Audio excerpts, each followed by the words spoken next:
Consultant, c'est un terme trop fort par rapport à la réalité. En fait, Alexandre Astier m'a contacté par le biais de son assistant, enfin un de ses assistants, très longtemps à l'avance, pendant des mois. Il m'a dit qu'Alexandre Astier voulait me contacter.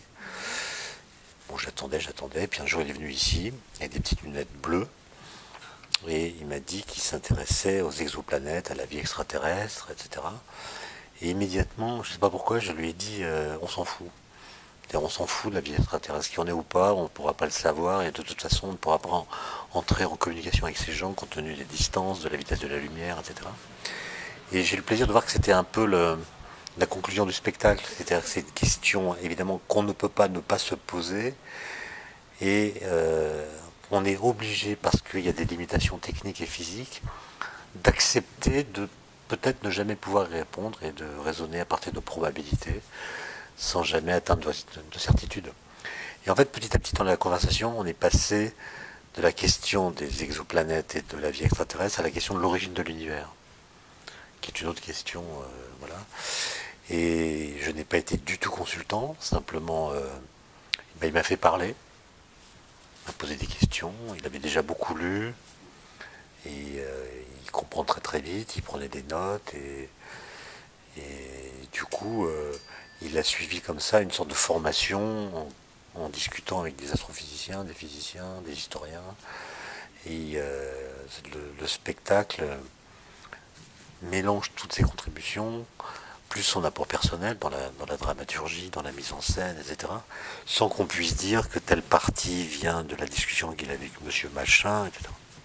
Quand même, quand on connaît les différents intervenants. Après, les grands connaisseurs, c'est comme quand on goûte un vin, on peut dire tiens, il y a de la prune, tiens, il y a de la pêche, tiens, il y a du pain, etc. Mais il faut vraiment bien connaître pour pouvoir trouver des filiations dans le propos. Je ne pourrais pas vous dire combien de temps il a passé ici, mais quelques heures. Puis on a dîné ensemble aussi une autre fois. Mais c'est pas beaucoup. Hein. C'est pas. J'ai pas relu le spectacle. Il m'a posé aucune question. Vous avez plus les droits de regard. Non, non, mais je n'ai pas non plus réclamé. Il est libre. Hein. C'est une création. Après, la première du spectacle, je l'ai invité à l'émission que j'ai à France Culture.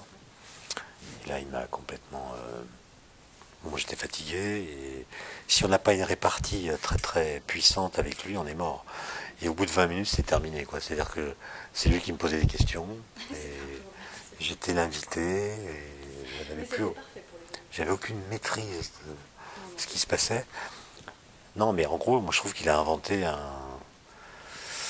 une forme de spectacle. C'est-à-dire, c'est pas un one-man show, c'est pas une conférence, c'est pas un cours, c'est pas une espèce de mise en scène théâtrale d'un savoir. C'est autre chose, il y a un truc, c'est une sorte d'ovni, pour le coup. C'est une sorte d'ovni en termes de spectacle. Et je pense que les gens qui vont voir le spectacle, qu'ils soient ignorants ou pas sur ces questions, en apprennent beaucoup plus qu'en regardant un quelconque documentaire, en suivant un cours à la Sorbonne. C'est-à-dire que je pense qu'il y a une efficacité de la transmission qui est décuplée par rapport au mode standard de pédagogie. Non, mais moi je pense que c'est un spectacle génial. Et je pense que ce monsieur, dans son genre, est un génie aussi. Faut pas lui dire parce qu'il a. Mais je le pense vraiment. Le terme création au théâtre est un peu banalisé. Il y a une création. Non, c'est pas une création, c'est une sorte d'invention. C'est invention d'un nouveau genre de. C'est même pas un spectacle. C'est, je sais pas. C'est une exoconférence. Et c'est une conférence en fait qui est exotique et elle vient d'ailleurs, elle vient de l'extérieur. Elle vient. On sait pas d'où elle vient en fait. Puis sérieusement, vous aviez déjà vu un truc qui ressemble à ça? Son spectacle d'avant. Oui, mais sur Bach, Ouais. je sais pas, je le trouve un peu différent. Enfin, un peu Très plus. objectif, parce que je... Un peu. Parce qu'il joue pas que de la veine comique. Il y a aussi une forme de gravité. Il y a du gros comique et il y a du grave. Et je pense que. Ouais, il y a du Blaise Pascal et il y a du Bobby Lapointe, quoi. Ce qui fait une synthèse quand même assez difficile à faire vivre de façon cohérente. Hein. Est-ce que vous pensez qu'un jour on va comprendre l'origine de l'univers? Non. Si on la comprenait, est-ce que ça changerait votre vie? Au quotidien, non. Parce Mais que la vision de penser l'origine de l'univers dans l'absolu, c'est penser comment l'absence de toute chose a pu devenir une première chose. Donc c'est penser le néant. Donc dire l'univers a une origine, ça veut dire l'univers a été précédé par le néant. Voilà. Et les gens ne parlent jamais en ces termes, ils disent l'origine de l'univers c'est ça, c'est Dieu, c'est les lois physiques, c'est le vide quantique, c'est une membrane dans un espace-temps de dimension, c'est une collision de trous noirs, bon bref. À chaque fois que vous dites l'origine de l'univers, c'est ça, ou ça. Vous tenez un discours qui est contradictoire, qui ne peut pas être vrai. Parce que ou bien cette chose que vous mettez en amont de toutes les autres a toujours été là. Ça veut dire qu'il y a toujours quelque chose, donc l'univers n'a pas d'origine. Ou bien cette chose n'a pas toujours été là, ce qui veut dire qu'elle est la conséquence ou l'effet d'une cause qui l'a précédée. Dans ce cas, c'est pas l'origine. Donc déjà, voilà, déjà, quand on a ça en tête, on prend du détachement par rapport au discours un peu pompeux, tenu soit par des scientifiques, soit par des religieux, sur l'origine de l'univers, qui en parlent non pas comme un mystère absolu, mais comme une énigme ou un problème qu'on pourra résoudre. Or, tous les discours sur l'origine sont complètement, si j'ose dire, complètement incomplets. C'est-à-dire, même le discours, les discours des monothéismes, on vous dit Dieu, il appuie sur un truc, ça bon. Mais on n'apprend rien avec ça. On ne nous dit pas pourquoi Dieu a fait ça. On ne dit pas s'il savait ce qu'il faisait en le faisant. Alors, les lois physiques, il les avait dans la tête, ou il a appuyé sur un bouton, puis il a vu un univers régi par des lois physiques qu'il a découvertes au moment même où elles s'actualisaient. Enfin, c'est jamais dit ça.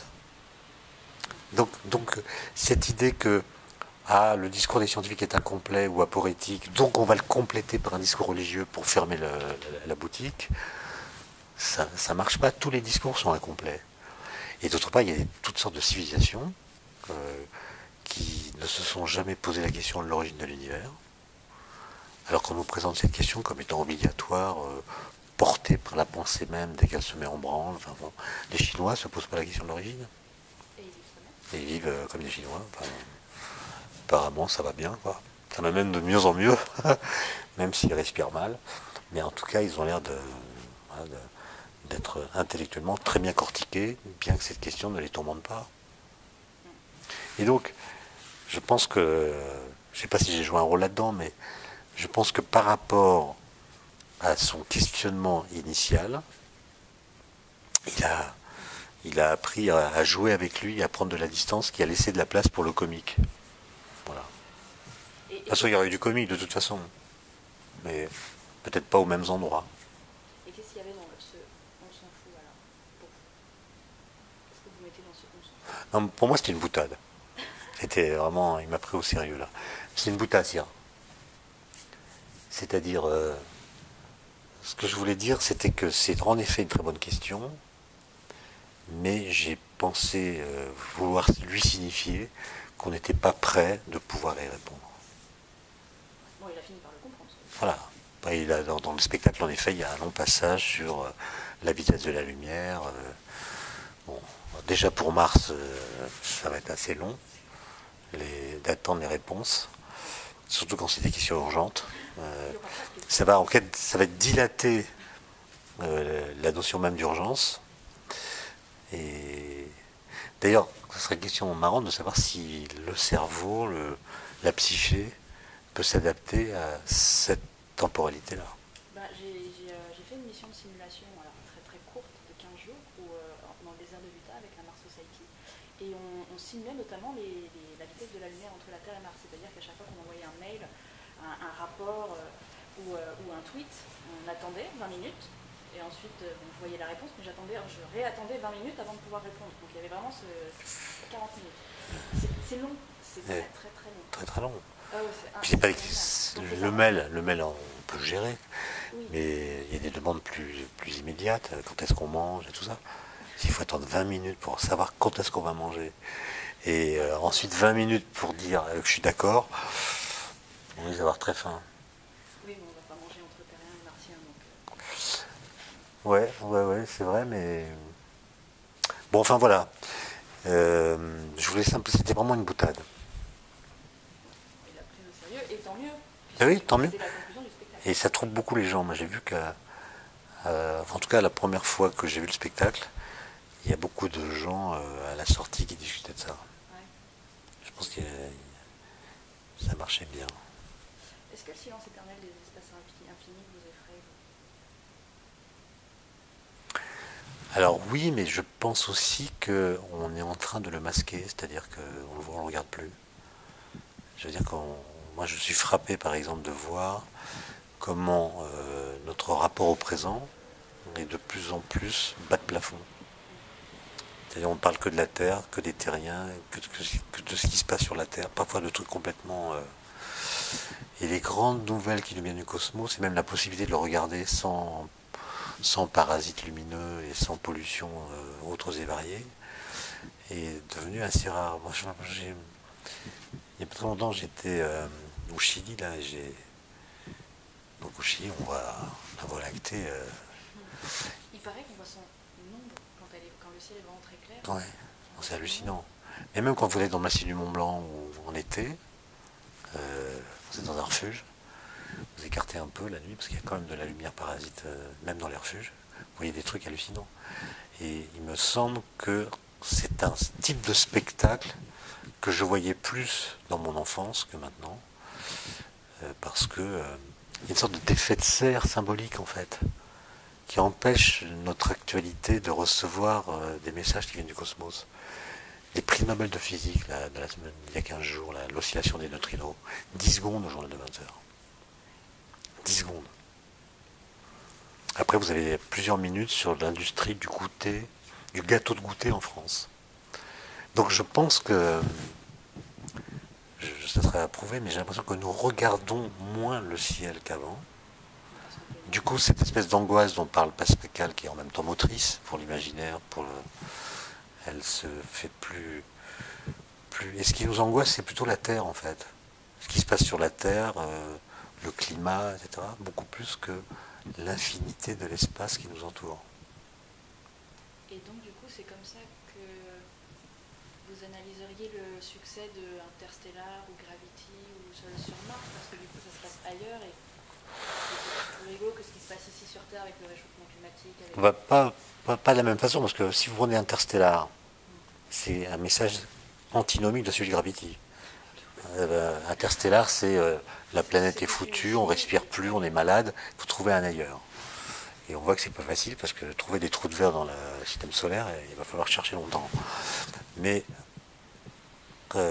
Gravity, c'est l'inverse. C'est-à-dire c'est l'espace qui est un lieu absolument hostile. Il y a cette dernière scène où la cosmonaute arrive, se redresse et enfin, elle est les pieds sur terre et elle a échappé à tous les dangers de l'espace. Et moi, je pense que c'est profondément ça qui est juste. C'est-à-dire que nous sommes des êtres géocentrés. Même si on sait que la Terre est un astre, une planète astronomiquement banale, c'est quand même notre planète. Et je ne suis pas sûr qu'on pourrait s'adapter à la vie sur une autre planète. Peut-être que vous ne serez pas d'accord, mais je pense qu'on est vraiment, même conceptuellement, psychiquement géocentré. Et on a beau savoir qu'on est quelconque dans l'univers et dans une position complètement bâtarde, planquée dans un bout de la Voie lactée, ça n'empêche que nous pensons comme géocentrés. Et la Terre, c'est notre sol, quoi. C'est notre sol. Et le fait d'être soumis à un champ de gravité particulier est évidemment déterminant sur la façon dont nous pensons, dont nous vivons, dont nos corps sont structurés, etc. Donc je ne suis pas sûr que les connaissances des astrophysiciens, les découvertes qu'ils font, soient des choses que nous pouvons profondément penser. On peut les savoir, on peut les réciter par cœur, on peut tout dire, mais est-ce qu'on est capable de le penser? Ben, j'essaye, mais je pense que c'est pas du tout facile. Moi, j'enseigne à des étudiants ingénieurs, donc ils ont étudié Newton dans tous les sens, ils connaissent les équations, bref. Mais si vous leur dites qu'est-ce qui se passerait si on mettait à la place de la Terre une théière? Mais j'ai vu ça, et voilà. moi j'ai répondu correctement dans ma tête, et ça m'a fait plaisir parce que j'ai un bac L. Ben voilà. Et voilà, et vos étudiants non. Ben, pas tous en tout cas. Et donc on continue à avoir une lecture aristotélicienne de la gravité. Même si on connaît les équations, on n'en connaît pas les implications les plus triviales. Et donc, courbure de l'espace-temps, accélération de l'expansion, que veut dire l'expansion? Je suis pas sûr qu'on y soit, moi. Mais je pense que, vous connaissez le tableau, on voit Platon qui regarde par terre, pardon, qui regarde le ciel, qui pointe le doigt vers le ciel plutôt. Et puis Aristote qui regarde. Je pense qu'on est devenu aristotélicien, mais alors. Mais pourquoi alors? C'est à cause de l'enseignement? C'est à cause de la culture? Je pense que c'est parce que la Terre nous fait souci. Et du coup, nous portons nos regards sur elle. Et le cosmos. Moi, si vous voulez, je suis impressionné par le peu de place qu'on accorde aux découvertes les plus importantes. Peut-être que je mesure mal les choses, mais il me semble que pour avoir de l'information, il faut aller sur des endroits spécialisés, mais que ça ne fait plus partie des choses que tout le monde discute. Comment vous comprenez, par exemple, moi, quand j'étais môme, c'est vrai qu'il y avait un prix Nobel, c'est-à-dire tous les ans en physique. Mon prof ou notre prof, il faisait l'effort, quelques jours plus tard, de nous dire en gros, voilà, j'ai lu ce qu'ils ont fait. Ils nous expliquaient au niveau où nous étions, avec les mots qui convenaient, sur quoi ça portait ce prix Nobel. On le fait plus, ça. Parce qu'il est programme rempli et qu'il n'y a pas le temps de le faire. Oui, mais l'argument on n'a pas le temps, si vous voulez, je m'en méfie parce que je pense que mes grands-parents, qui étaient des gens qui travaillaient beaucoup, ils disaient jamais on n'a pas le temps. Et aujourd'hui, on regarde la télévision 5 heures par jour et on dit qu'on n'a pas le temps. Donc je pense qu'il y a un bug dans le raisonnement.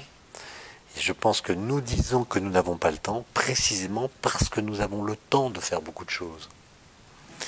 Et dire on n'a pas le temps, c'est l'argument qu'on invoque pour dire qu'on a des tas de choses intéressantes à faire. C'est-à-dire que c'est notre intérêt qui est relativisé, c'est notre intérêt qui est mesuré par cette phrase, notre intérêt pour telle ou telle chose. Et il y a eu une enquête en Belgique dans laquelle on a demandé aux gens pourquoi est-ce que vous dites souvent on n'a pas le temps et pourquoi vous le dites. Ils ont tous dit qu'ils mentaient. C'est-à-dire que c'est une phrase qu'on adresse poliment à ceux qui nous font des demandes pour dire que leur demande est moins intéressante que ce qu'on est en train de faire. C'est horrible. Mais oui. Autrement dit, c'est parce qu'on a le temps de faire beaucoup de choses que du coup, à la fin, on n'a plus le temps. C'est un cercle vicieux, on ne va jamais s'en sortir. Donc, de toute façon, on s'en sortira pas vivant. Non, ça certes. Mais bon. Alors vous qui connaissez la matière, l'énergie, qui réfléchissez sur le temps, sur l'origine de l'univers, est-ce que vous arrivez encore à avoir des vertiges ou est-ce que, au contraire, vous n'avez que ça? Bon, moi, j'ai beaucoup de vertiges. Quand j'ai travaillé sur l'origine, par exemple, j'ai écrit un livre là-dessus. J'ai lu beaucoup d'articles, beaucoup de choses et j'avais un vertige qui venait du fait que les physiciens, quand ils parlent de l'origine, sur le mur de Planck par exemple, ils essaient d'éliminer la partie métaphysique de leurs propos. Mais en fait, elle éclate à la figure quand on les lit. Et ça peut provoquer un vertige assez spécial, disons. Non mais, pour répondre plus concrètement à la question, figurez-vous, j'ai eu un vertige énorme il y a une semaine. Et qui a été terrible. Dans le train, j'étais dans le train, et je me suis dit la chose suivante. En rentrant des utopies? Non, c'était juste avant. C'était, voilà, c'est Newton qui a introduit le temps en physique, paramètre T, etc. Et comme le temps dans le langage courant est victime d'abus de langage qui font qu'on a du mal à le penser parce qu'on le dit mal, on le confond avec toutes sortes de choses, moi j'ai toujours pensé que la physique c'était la bonne instance pour faire un nettoyage de la situation verbale, c'est-à-dire pour tenter de dire ce que diraient les équations de la physique si elles pouvaient parler du temps, et puis ensuite à partir de ça de revenir vers le langage et de critiquer les expressions qui sont les mêmes depuis Saint-Augustin, par lesquelles nous prétendons rendre justice à l'idée de temps. Bon. Mais en fait, quand on lit Newton, là, il y a le paramètre T, il décide de l'appeler le temps, et même de préciser que c'est le temps vrai, par opposition au temps vulgaire qu'est la durée. Mais pourquoi il l'a appelé le temps, cette variable T, sachant qu'elle n'a aucune des propriétés que le langage commun, donc la pensée, attribue au temps? Nous, on confond le temps et les phénomènes temporels. On dit que s'il y a des phénomènes biologiques, c'est qu'il y a un temps biologique, un temps psychologique, un temps truc, bref. On dit que le temps ressemble aux phénomènes temporels. Et puis on dit que le temps ressemble, enfin, traduit le changement. Ben, Newton, il vous dit, quoi qu'il se passe dans le temps, ça ne change pas le temps. Et de toute façon, le temps, il ne change pas sa façon d'être le temps à mesure qu'il passe. Donc il y a un paramètre qui contredit complètement la façon de penser le temps et de discourir sur lui. Donc il aurait dû l'appeler autrement. Et donc je me suis dit, mais s'il l'avait appelé autrement, la variable t, il l'avait appelé truc, eh ben, tout ce que je viens de dire s'effondrerait. Les physiciens feraient des colloques entre eux sur le statut de truc. Les historiens, les philosophes, les psychologues feraient entre eux des colloques sur le temps, sans se préoccuper des découvertes des physiciens. Et donc, voilà, il y a tout ce que je raconte depuis des années est lié au fait que Newton a fait un choix sémantique très particulier, presque illogique, qui a changé le cours de l'histoire de la pensée du temps. Et il y a donc là un arbitraire. Quand j'avais jamais raisonné en ces termes. Et quand j'ai découvert bêtement cet arbitraire, que se serait-il passé si Newton avait appelé la variable t truc? Et là, j'étais pris de vertige. Et vous l'avez compris comment? En lisant Newton? Je commence à lire, j'ai interrogé des historiens, j'attends la réponse. C'est pas clair, hein. Parce que pour dire qu'une variable mathématique dans une théorie est le temps, il faut déjà connaître le temps pour le reconnaître. Mais pour le reconnaître, il faut qu'il ressemble à ce que vous pensez de lui. Je ne vois pas comment Newton a pu penser le temps tel qu'il l'a vu apparaître dans ses équations. Et pareil pour l'espace, hein, il aurait pu l'appeler bidule, x, x. Et alors après, on aurait dit, ben voilà, Einstein a fait une révolution, il a introduit la notion de bidule truc. Non mais c'est sérieux, hein, c'est vraiment c'est un truc qu'il faut éclaircir, quoi. Et en plus, quand vous faites une nouvelle théorie, par exemple une théorie de l'espace-temps permettant de concilier les théories physiques, théorie des cordes, etc., qu'est-ce qui vous permet de dire que telle variable nouvelle qui apparaît dans vos équations, c'est le temps? Parce que si vous voyez apparaître une variable discontinue, est-ce que vous avez le droit de dire que c'est le temps? Voilà. Question toute bête. Qu'est-ce qui fait qu'on reconnaît en une variable mathématique une chose qu'on a pensée par ailleurs? Vous allez écrire un livre là-dessus? Ben non, mais c'est quand même embêtant, quoi. Première fois que je dis ça, c'est tout frais, là. Et ça me tourmente. J'ai toujours un livre de vous sur moi, parce que ça me rassure, justement. Et vous, qu'est-ce qui vous rassure? Je suis pas spécialement inquiet, moi, mais disons, quand je voyage, par exemple, ça m'arrive, je suis malheureux si j'ai pas un livre avec moi. Ouais. Pas un livre de moi, hein. Mais, Ça vaut pour moi. être... pour moi, c'est l'épreuve de la nudité, quoi. C'est comme si j'étais à poil, quoi. De là à dire que on lit des livres parce qu'on est pudique, il y a un pas que je franchirai pas, mais c'est vrai, ce que j'aime pas trop, moi, c'est chiquer du temps pur. C'est-à-dire, Sioran disait ça, s'ennuyer, c'est chiquer du temps pur. C'est-à-dire être prisonnier quand le temps passe d'une sorte d'inactivité. De ne pas pouvoir faire des choses dans le temps. Ça me... J'aime pas trop ça. Donc vous comblez avec de la lecture. Voilà. Ou de l'écriture. Ou l'écriture, il faut avoir une sorte de projet, enfin de quelque chose qui vous raccorde au futur. Je pense que c'est ça un projet. C'est quelque chose qui vous met en... qui fait que le futur que vous ne connaissez pas devient quelque chose que vous allez en partie construire et du coup il va ressembler un peu à ce que vous voulez qu'il soit. Et vous avez un projet d'ouvrage? Ben oui, je rame un peu là, oui. J'ai choisi un sujet stupide, puisque c'est un sujet auquel on a déjà consacré 3000 bouquins. Mais pas vous. Donc Einstein, Cool. sujet bateau. Comment faire un livre original sur Einstein, c'est tout le problème. C'est pour ça que vous ramez, vous n'avez pas trouvé l'ombre. C'est en train de venir, mais c'est secret. Ah bah oui. Évidemment. Alors quelle est votre intime conviction, vous, sur la vie ailleurs? Moi je dirais, c'est une caricature ma réponse, mais en gros, qui en est ou pas, au premier ordre, ça me tourmente pas. La question, plutôt, serait de savoir s'il existe quelqu'un qui nous regarde. Voilà. Est-ce que nous sommes observés par quelqu'un? Ce quelqu'un, ça peut être des extraterrestres qui ont des moyens, ou simplement avec la relativité, qui sont dans des dispositions où ils peuvent recevoir des signaux de nous.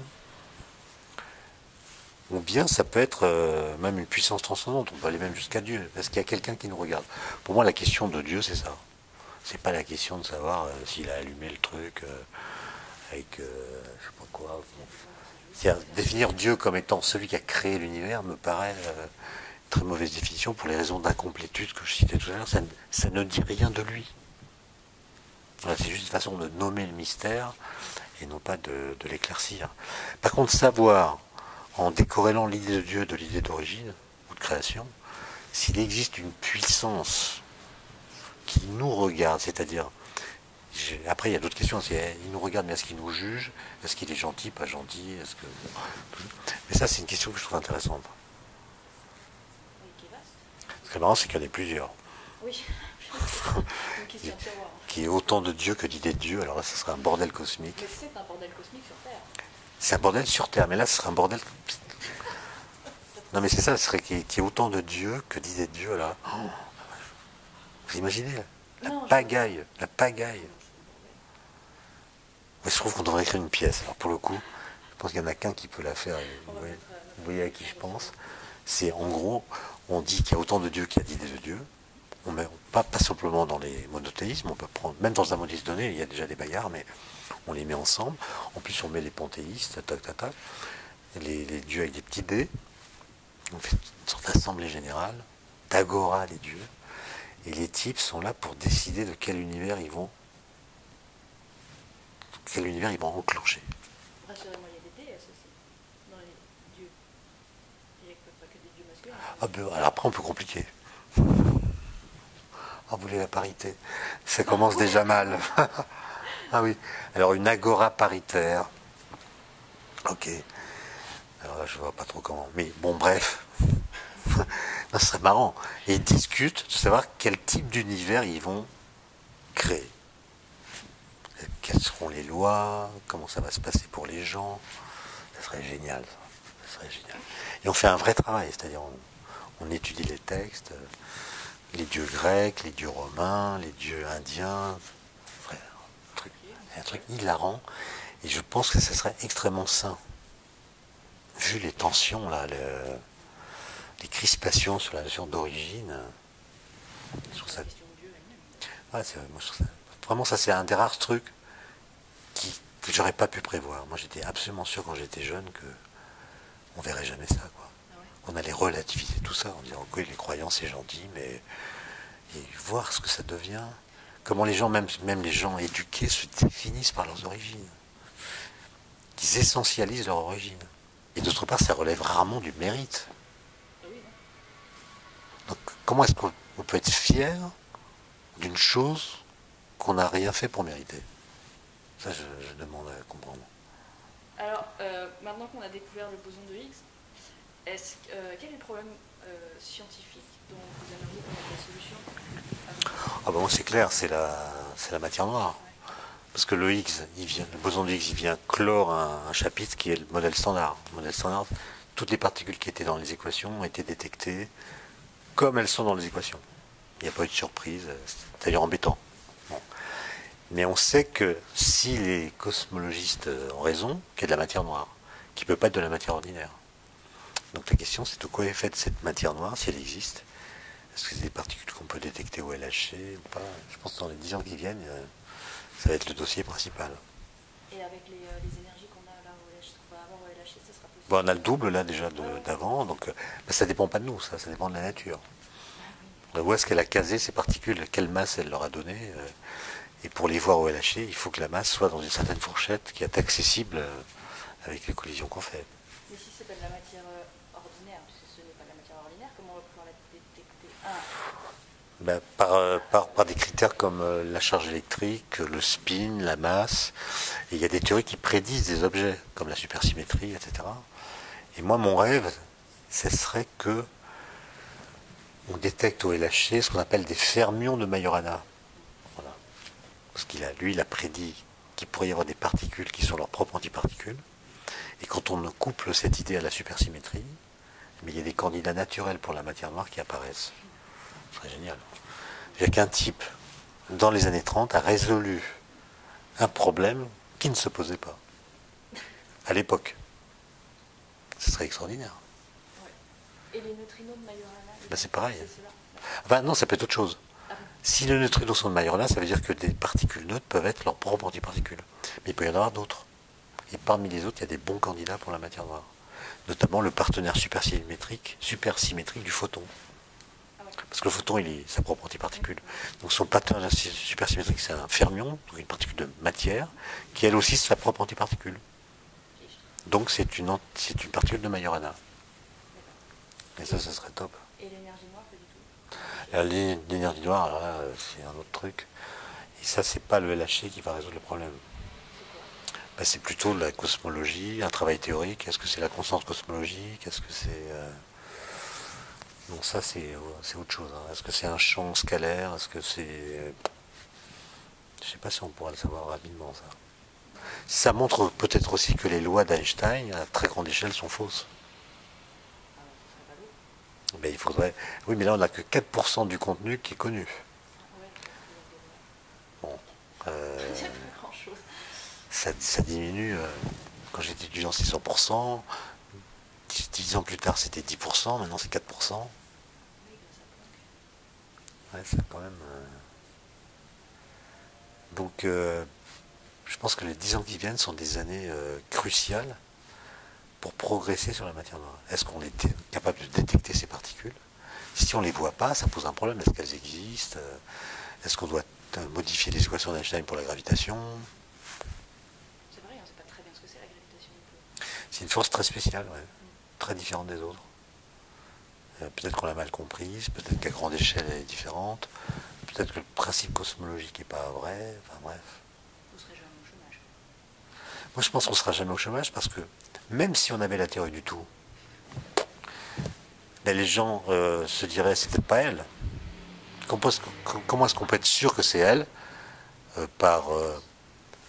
comment une expérience peut prétendre épuiser la totalité des prédictions d'une théorie? Et comment être sûr que la théorie explique tout? Qu'il ne lui manque pas quelque chose? Comment prouver qu'elle est complète? Par exemple, est-ce que vous êtes capable de déduire les lois de la biologie des lois physiques? Ou est-ce que les lois biologiques doivent s'ajouter aux lois physiques? Personne ne sait. Donc même si on avait la théorie du tout, les gens continueraient à chercher pour être bien sûr que c'est elle. Donc ce ne sera jamais fini. Ce qui peut s'arrêter, c'est les grands projets type LHC. Les Chinois viennent d'annoncer la construction d'un grand truc. Donc ce qui peut s'épuiser, c'est la libido associée à ça. Ah, c'est possible. La libido. Ah ouais. Parce que si la libido baisse, les crédits vont baisser. Et pas l'inverse. Je pense que c'est pas l'inverse. Oui, mais pas Enfin, je pense que c'est une sorte de poule et d'œuf avec un coq qu'on peut arriver à identifier. La panne de libido, ça serait automatiquement la fin des crédits. mais non, on l'a jamais. De toute façon, il y aura toujours des gens pour pouvoir comprendre. Non, des gens pour comprendre, évidemment, il y en aura toujours, mais avec quels moyens? Est-ce qu'on ne va pas remplacer la connaissance par des croyances, par exemple? Non, ça c'est une question que je me pose assez souvent. Bah, en même temps. Les connaissances sont tellement compliquées, tellement difficiles à penser, Mais il y a et des gens comme vous qui essayent de. on essaye, mais on voit bien que les croyances sont beaucoup plus... Il y a une forme de relativisme qui sert en effet de caution à la paresse intellectuelle. Non, on dit, ouais, la science, ils doutent, donc c'est pas la peine, attendez qu'ils aient terminé avant d'apprendre leur truc. Et puis les gens, les croyants, je donne le mot croyant en sens très général, sont beaucoup plus prosélytes que les savants. Les gens qui pensent que la théorie de la relativité est fausse, ils sont beaucoup plus actifs que les gens qui l'utilisent tous les jours et qui voient qu'elle marche. Les gens qui étudient le climat, ils ont autre chose à faire dans la journée parce qu'ils bossent que de se répandre sur le net en disant que les climatologues sont des imposteurs. Donc les croyants sont beaucoup plus prosélytes que les savants. C'est ça le problème du moment, je trouve. Et donc on même par le biais du théâtre. Mais moi, je pense qu'il le fait vachement bien parce que justement, il est pas, inhibé, c'est moins qu'on puisse dire. C'est-à-dire il est capable de parler de science et en même temps de poser les questions vertigineuses qu'on se pose par ailleurs et de montrer que la science n'est pas un discours sec, objectivé, qui ne provoque pas d'émotion, mais qu'au contraire, le fait d'apprendre des choses, ça réveille l'imaginaire, ça enclenche de nouvelles questions, ça perturbe, ça peut empêcher de dormir parfois. Et que il a été traumatisé par la relativité générale qu'il a comprise en faisant le spectacle. Ouais. Il a compris ces histoires de temps, de temps propre. Ouais. Ouais. Vraiment, ça l'a complètement retourné. Il ne voit plus le monde pareil. Ouais. Vraiment. Ouais. Et essayer de partager ce... C'est un choc. Moi, j'ai trouvé une temps là. Aujourd'hui, je lisais un bouquin sur Einstein. Bon. Et quand son fils, Hans Albert, qui avait 9 ans, a découvert que son père était célèbre, connu de tout le monde, il lui a demandé: mais papa, pourquoi tu es célèbre? Et il a répondu: ben voilà, quand un scarabée marche sur une branche courbée, s'il est aveugle, il ne peut pas savoir que la branche est courbée. Eh bien moi j'ai découvert ce que le scarabée ne peut pas voir. Magnifique. Magnifique. Et la relativité générale, c'est ce choc-là. Même de découvrir qu'un objet a une trajectoire dans un champ de gravitation qui est indépendante de sa masse. Mais qui a pris la mesure de ça? Même les gens qui ont vu Gravity. Donc voilà, est-ce que nous sommes capables de comprendre ce que nous savons? C'est un gros effort, moi. Et je pense que si on n'arrive pas à avoir un lien empathique avec la connaissance, une vraie empathie, c'est-à-dire les surveiller un peu comme un bébé ou comme un être humain qui souffre, on en prend soin, on est attentif à ses réactions, etc. Si on n'est pas dans une position empathique avec les connaissances, il risque d'être marginalisé. C'est un truc possible. Hein. Même elle est marginalisée structurellement, parce que les gens pensent que les connaissances sont dans les iPhones et dans les Wikipédia, etc. Elles sont plus dans les individus qui les porteraient. Elles sont là en tant que de besoin, nous pourrons les piocher. Et donc on pense la connaissance comme un réseau extérieur à nous dans lequel on peut circuler s'il le faut, mais pas comme quelque chose qui nourrit notre imaginaire et notre façon de penser.